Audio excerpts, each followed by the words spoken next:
words landed before the light turned red. "Dad, that's my brother." The brakes bit. The seatbelt snapped back into silence. Leonard turned, slow, disbelieving, and saw what his son was pointing to. A thin boy with grass-stained knees, clutching a cardboard box like it was a pillow. The face, nearly a mirror. Messy fair hair, straight nose, amber eyes. Gabriel's eyes. Leonard tried to laugh. Nothing came out right. "Don't say that, buddy." "He has my face," Gabriel whispered. "He's my brother." Leonard exhaled, opened the door, and crossed the Chicago noise. He approached carefully. "What's your name?" "Matthew." The boy's calm, without defiance, made Leonard pause. "And your parents?" "Mom died. I don't have a dad." Something pinched hard in Leonard's chest. A memory of an impatient dismissal, a name he hadn't said aloud in years, a request from Lucia for a day off because she wasn't feeling like herself. The clock in that memory hit 7 years. Outside, the city grew louder. Inside, everything went quiet. He went back to the car without explaining. "Get in, Gabe." "Dad, now." The door shut like a period. That night, the big house felt too big. Leonard walked past the hallway of photos, wedding, baptism, holidays, and not one picture of Lucia. He locked himself in the office and pulled the old employee files. A yellowed page burned in his hands. Lucia Navarro. 3 years on staff, no absences. Terminated after a disagreement. A rushed scribble where a reason should have been. He called his driver. "South Side. I need an address." 30 minutes later, they stood at a narrow alley. An older woman in an apron opened the door. "I'm looking for Lucia Navarro," he said. "You're not looking anymore," the woman answered, flat. "She passed 2 months ago. Pneumonia. The boy stayed a few days, then left. Said he'd rather be with his mom. Alone." Alone echoed in Leonard's ears all the way home. He leaned against Gabriel's doorframe. The boy was asleep on his side, palm open on the pillow, a metal toy car cradled in it. Same one he'd carried since he was 4. Leonard pictured Matthew and the box. He swapped the toy for the cardboard in his mind and felt his stomach drop. By morning, he'd made his decision. He called his attorney. "I'm trying to find a homeless child. Name's Matthew Navarro, about 7. Is he yours?" The question hung for several seconds. "I need to find out."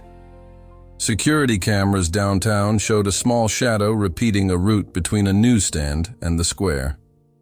Late afternoon, Leonard parked and walked alone. He found Matthew sitting on the same box, chewing air. "Can I take you to eat?" "I don't go with strangers." "You're right. What if I buy pastel from that food cart and we eat right here, so you can still see everything?" Maybe Matthew saw sincerity first, or maybe hunger. He nodded. Fried dough cracked. The boy ate like he was telling a story without words. Leonard watched the way he held the napkin, the alert eyes, the stubborn line of his jaw. "Matthew, Lucia worked in my house. I might be your father." The boy's breathing didn't change. He just took smaller bites. "If we do a test, we'll know. If it says you're not, do you throw me away? If it says I'm not, you still have dinner at my place tonight." Matthew stared at the last bite like a tiny oracle. "Can I sleep?" "You can." "Is there police?" "There's a bed." At the building entrance, Gabriel waited, smile too bright for the hour. "Told you, Dad." Matthew lowered his eyes, hand locked around the box handle. The box came too, like an ID. Claire, the housekeeper, saw them first. Her silence was an alarm. "Would you like me to make up the guest room, sir?" Leonard nodded. The hallway felt longer than usual. The room, right beside Gabriel's, smelled like new sheets. Matthew set the box on the floor and touched the edge of the bed with a care that didn't belong to any age. "It's just mine? Just yours." Gabriel appeared in the doorway with 2 toy cars. "Want to pick one?" Matthew hesitated. "I don't break toys. I just want to keep it tonight." Gabriel grinned. "Then tomorrow it's mine." "Deal." Leonard crouched to meet the boy's eyes. "Tomorrow morning we'll go to the hospital. It's quick, barely hurts." "What if I'm yours?" "Then we'll buy more pastel and a bed that squeaks when you jump." Matthew swallowed his answer and turned toward the pillow. Leonard switched off the light but stayed, listening to a rough little breath learn how to trust. Morning made the hospital too white. Cotton smelled like memory. Matthew clenched his fist. The nurse said, "You'll be fine," as if pain obeyed orders. The tube took his blood, and the boy didn't cry. He just bit down until his teeth left marks. On the ride back, ice cream in the back seat. Matthew's melted slow, trailing down his fingers. "What if I'm not your son? You're already here." That afternoon, Leonard called Claire. "Why did Lucia leave?" "It wasn't me," she said, smoothing a towel that didn't need smoothing. "You snapped at her for nothing. She was tender that week. She wrote letters. Your old assistant tossed them." Letters hummed in Leonard's ears. He remembered Lucia's thin bracelet of colored threads. Quiet. Always the same one. The image arrived with a scrape of regret. Early evening, the phone vibrated. The lab never called early, but called. Probability of paternity, 99.9%. Leonard stared out the window. The city blinked in different lights. 7 years fit in a single sentence. Now what? In the yard, Gabriel nudged a ball gently to Matthew, like returning something fragile. 2 shy laughs, one from each. Leonard slid the glass door. The sound made both boys look up. "Matthew," he said, voice new. "We need to talk." The boy stopped the ball with the sole of his sneaker. He didn't run. He just waited, serious. "They told me today. You're my son. Mom already said so. She said you were a good man, just busy." The word struck the tender spot exactly. "I didn't know. Now I do. What if you get tired? I'm a lot more afraid of getting tired of myself than of you." In the hallway, Claire pretended not to listen and wiped the corner of an eye with a dish towel. Impatient Gabriel came closer, digging in his pocket. He pulled out a thin thread bracelet, red and blue. "Found it in the couch. Must be your mom's." Matthew recognized it instantly. His fingers trembled. "She wore it." "Want to keep it?" Leonard asked. "Yes, I just don't know where." "Then it stays in my drawer until the day you want to wear it." The house fell asleep before they did. In the guest room, the cardboard box leaned at the foot of the bed like an old habit asking to be seen. Matthew got up, took out a folded page with a drawing, a woman lying down, and a boy with a tear. He taped it inside the new closet, closed the door, breathed. In the office, Leonard aligned pens that didn't need aligning. His phone buzzed with numbers and meetings. He thought about the bank's earnings call, the partners, the easy headline. Then he thought about what really mattered at 9 at night.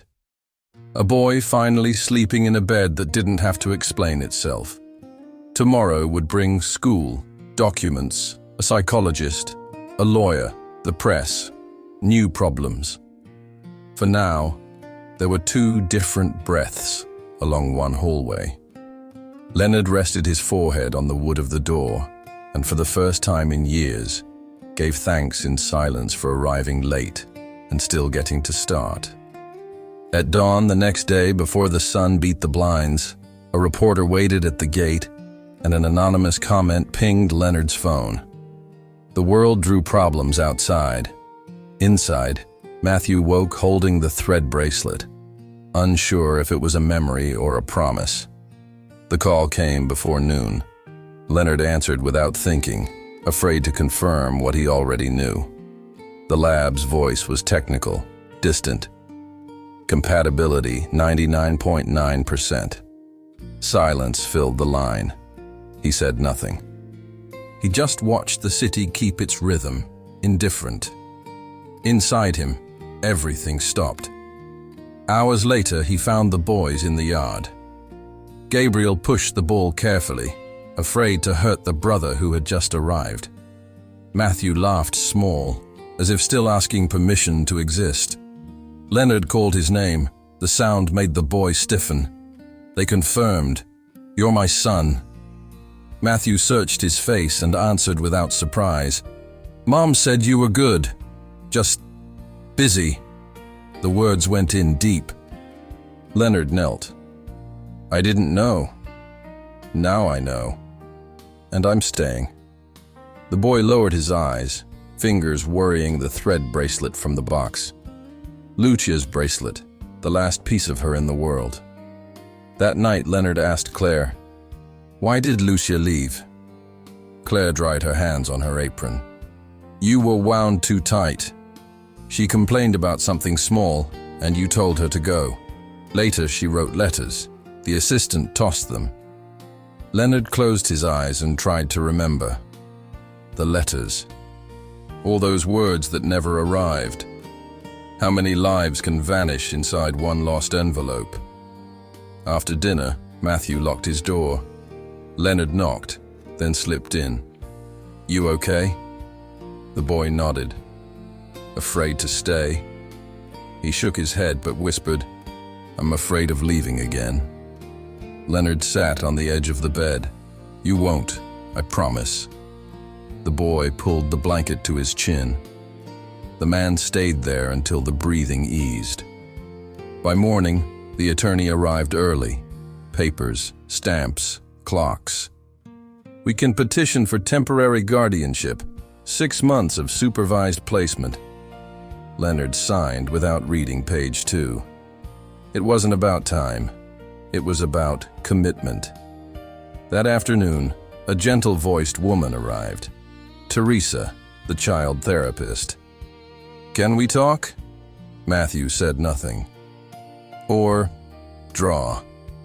He took a sheet and sketched 2 figures, a woman lying down and a boy beside her with a tear. He folded the paper and kept it. "Who is she?" Teresa asked. "My mom." She smiled softly. "You have a place now, Matthew. When fear gets loud, remember that." The days that followed were a patience test. Leonard's name showed up in headlines, speculation everywhere. The banker's hidden son. Family scandal. He stared at the news and deleted them all. Then he called a reporter. "I'll speak myself." No makeup, no stage. He said what mattered. "I'd rather lose a false image than hide a living truth. I didn't know he existed. Now that I do, I'm not abandoning him."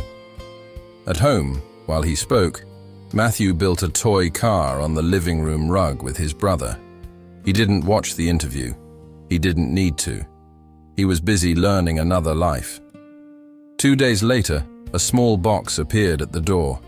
Neat, simple, with a crooked ribbon and his name in pen. Leonard opened it carefully. Inside, an old photo of Lucia holding a baby and a folded letter. "If you're reading this, you found Matthew. Don't hate me for going quiet. Fear 1. Take care of him." The letters trembled on the page. Leonard felt his chest press inward as if someone were pushing him into his own regret. Matthew walked in and saw the picture. She wrote that? She did. So I would find you. The boy came closer and rested his head on Leonard's shoulder. Neither spoke for a while. Outside, wind moved the curtains like the house was breathing again. The next morning, Matthew padded into the kitchen in pajamas, bare feet on cool tile. "Good morning," he whispered. Leonard looked up. "Good morning, son." The word came new, uncertain, but true. He buttered toast, poured milk. Matthew ate slow, eyes sideways. "Today we'll buy clothes," Leonard said, "and school supplies." Matthew shrugged. "Never went. Then we'll start from zero." At the store, Gabriel tugged him aisle to aisle. "This t-shirt's cool." Dinosaurs. Matthew cupped it with both hands, the way you hold a gift you're not sure you're allowed to keep. "Can I really choose?" "You can. And if you don't like it, lend it to me," Gabriel said.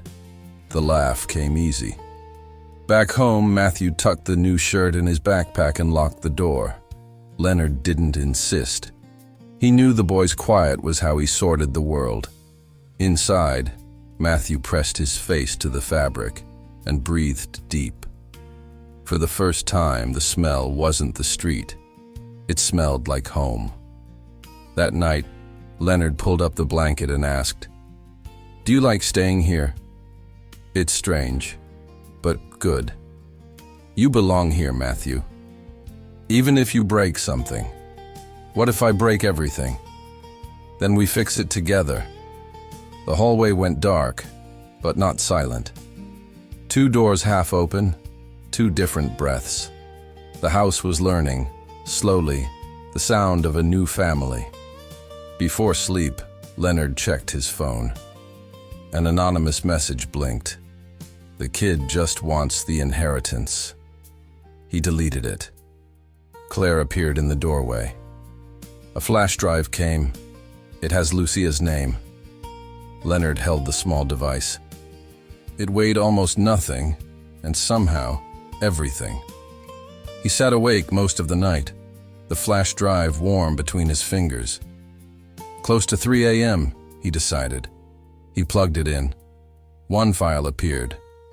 "For you." The video started without sound. Then a shaky view of a modest room. Faded floral curtains in the back. Lucia sat at the edge of a bed. Tired face, steady eyes. "If you're watching, you found Matthew." Her voice was calm, and it hurt. "I don't want you to carry guilt. Just know he needs you." Leonard touched the screen, uselessly trying to touch her. "I didn't have the courage to find you. I was afraid of ruining your life, of not being heard. But he's good, Leonard. He has your smile, your stubborn streak." At the end, the frame wobbled and caught a toddler laughing in her arms. Matthew. His laugh flooded the room in a way no modern sound could. The video went black. Leonard sat still, hands trembling. A confession, a request, a goodbye, all at once. By morning, he called Teresa. "Please bring Matthew. I want to show him something." When they arrived, the boy eyed the laptop with suspicion. "What is it?" "A video from your mom." The silence after that was absolute. Lucia filled the screen. Her voice filled the air. "I know you'll grow up, my love. I hope you'll find someone who looks at you like I'm looking at you now." Matthew swallowed. Tears came slowly. Eyes first, then voice. "She wanted this?" "Yes. She wanted me to find you." The boy grew quiet, then leaned and rested his head on his father's shoulder. Leonard hugged him without words. Teresa watched from the background and didn't interfere. When the video ended, Matthew asked, "Can I keep it?" "You can. It's ours." He wiped his cheeks with the back of his hand and breathed. "I don't want to forget her. Neither do I." That night felt different. Dinner had small laughs, timid but real. Gabriel taught his brother how to use the TV remote. Claire made dulce de leche because this house needed a good smell again. Before sleep, Matthew left the flash drive on the dresser beside a freshly printed photo of Lucia. He looked at her and whispered, "Good night, Mom." In the days that followed, something shifted. Matthew woke earlier, asked questions, helped set the table. He still spoke little, but his gestures were lighter. Leonard watched with quiet pride. One Sunday, Matthew appeared in the kitchen doorway with the photo in hand. "Can I take this in my backpack?" "Of course." On the drive to school, traffic felt lighter. Gabriel told silly jokes and, finally, Matthew laughed without hiding. At school, people stared. The story had already spread. Leonard lowered himself to Matthew's height. "Remember what we said? Head up." The boy nodded and walked in steady. Weeks rushed by until a letter set the date for the guardianship hearing. The attorney brought the certified envelope. Leonard opened it. "Temporary guardianship granted." Gabriel jumped. "So he's our brother for real?" Matthew smiled, shy. "Does it mean I can stay?" "It means you already did," Leonard said. Peace didn't last long. The next day, a kid shoved Matthew in the hall. "You're the maid's boy." Matthew didn't answer. He came home quiet. Leonard noticed the scratch on his arm. "What happened?" "Nothing." "Don't lie," he exhaled. "They said I'm here 'cause you feel guilty."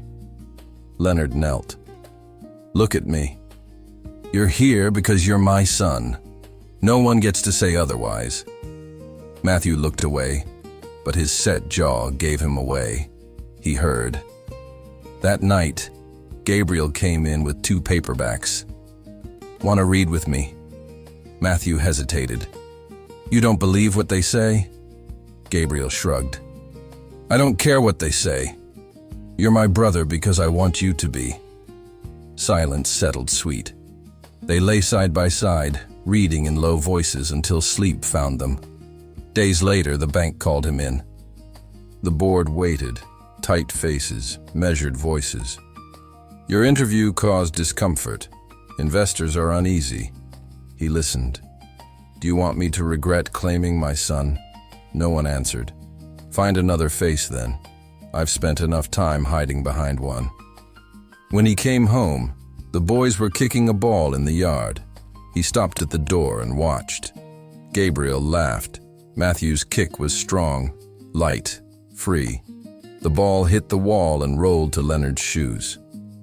Matthew ran for it and stopped in front of him. "Are you mad?" "Why?" "Because we made a mess." Leonard smiled. "No, that's exactly what happy houses do." Late that afternoon, Claire rushed in, spooked. "Another box for you." Inside, a small notebook wrapped in printed paper. Lucia's handwriting on page 1. "If my voice ever fails me, I want this to speak instead." Leonard flipped slowly. Drawings, fragments, notes about baby Matthew. Fear, but hope too. In the middle, a simple line. "One day he'll find you." Matthew hovered in the doorway. "Can I see?" Leonard beckoned him close. The boy traced the page with his fingers and smiled. "She wrote to me." "To us," his father corrected. They hugged, not that cautious half-hug of people still measuring, an entire hug from people who didn't need to measure anymore. That night, Leonard put the notebook beside the flash drive and the photo. 3 proofs, love and regret, converging. The house sounded different now. The air felt lighter. The rooms, fuller. On the couch, Gabriel slept with Matthew leaning into him. Leonard covered them and switched off the light. Before he went upstairs, he paused in front of Lucia's photo and whispered, "I found him." and he found me. He stood there quiet, the kind of quiet that doesn't hurt anymore, the kind that sounds like home. Saturday woke the house softly. Sun cut through the curtains the way Lucia used to let it in. Matthew padded into his father's room, bare feet, serious face. "Dad," Leonard sat up. "You okay?" "I want to visit Mom." The words hung between them a few seconds. Leonard raked his hair with his fingers. "Now?" "Yes." No drama, just certainty. Leonard nodded. "Let's go." 30 minutes later, they were in the car. Gabriel insisted on coming. She'd want to see the three of us. The drive felt long. No one spoke much. Leonard held a white flower. Matthew, his backpack. Gabriel, the silence. The cemetery wind blew cold. A simple headstone, Lucia Navarro. Matthew crouched and pulled a folded page from his backpack, the old drawing of a woman in bed and a boy with a tear. He laid it gently on the earth. "Hi, Mom," he said softly. "I came to see you. I brought Dad and Gabriel. I have a room now, books, and a lunchbox with drawings. Dad lets me take your picture to school." His voice wavered but didn't shake. Leonard placed the white flower on the grave.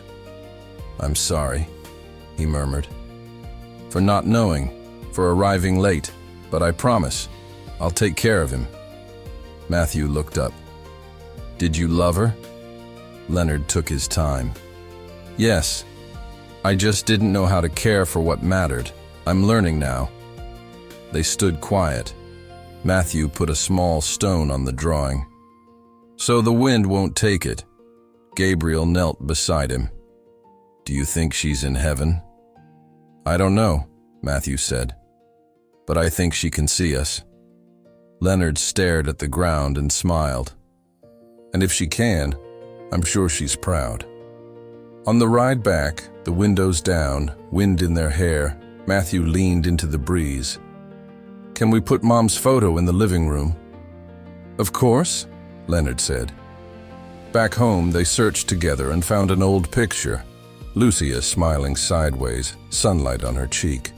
They framed it and set it on the shelf beside a small plant Matthew had brought home from school. "She's beautiful," Gabriel said. "She was," Matthew answered, a quiet smile. Days moved lighter. The house wasn't a museum of regret anymore. It was alive, full of sounds and little messes. Leonard, who used to hide at work, came home early now, helped with homework, made breakfast. Claire joked he was discovering the human side of money. One Monday, Matthew barreled down the stairs. "Dad, they picked me to read at Family Day." Leonard lowered the paper and smiled. "Really? It's something I wrote. But you can't read it yet. I want you surprised." Gabriel snorted at the table. "Just don't cry in front of everyone, okay?" "Me?" Leonard feigned shock. "I never cry." Matthew laughed out loud. Family Day arrived fast. The school auditorium brimmed with parents, moms, and glowing phone screens. Leonard sat in the front row with Claire and Gabriel. When they called Matthew's name, he climbed the stage, nervous but steady. He gripped the mic and drew a long breath. "My name is Matthew," he began. "I want to talk about families. Families don't always start right. Sometimes they get lost or break or never find each other. Mine started with a drawing, a promise, and someone who didn't know I existed, but found me." Leonard felt his chest tighten. "My dad taught me that staying is harder than leaving, and that love isn't about blood, it's about choice. I learned we can start over." Silence washed the room. Then applause, long, sincere, spine-tingling. Leonard didn't clap. He just watched, eyes burning, heart full. When Matthew stepped down, he walked straight into his father's arms. "Did you like it?"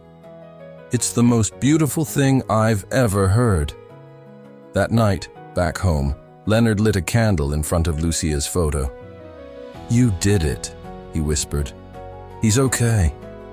He climbed the stairs and found the boys asleep on the couch, a lopsided blanket, popcorn crumbs, laughter still drying on their faces. He tucked them in, turned off the light, and stayed there a moment, just looking. The man who used to live surrounded by silence was just a dad now. Not a perfect one, an honest one. The noise outside didn't scare him anymore. Inside, two small hearts breathed peace. And for the first time in a long time, Leonard understood what Lucia had written in her notebook. If he ever finds you, he'll learn that love is what remains when fear finally leaves. Leonard smiled, quietly. The fear had gone, and love, at last, stayed. This story reminds us that true energy comes from within, the kind that renews us every day. If this story touched your heart, check the pinned comment to discover products that inspire renewal and balance. Leave a like and subscribe to join us in our next story.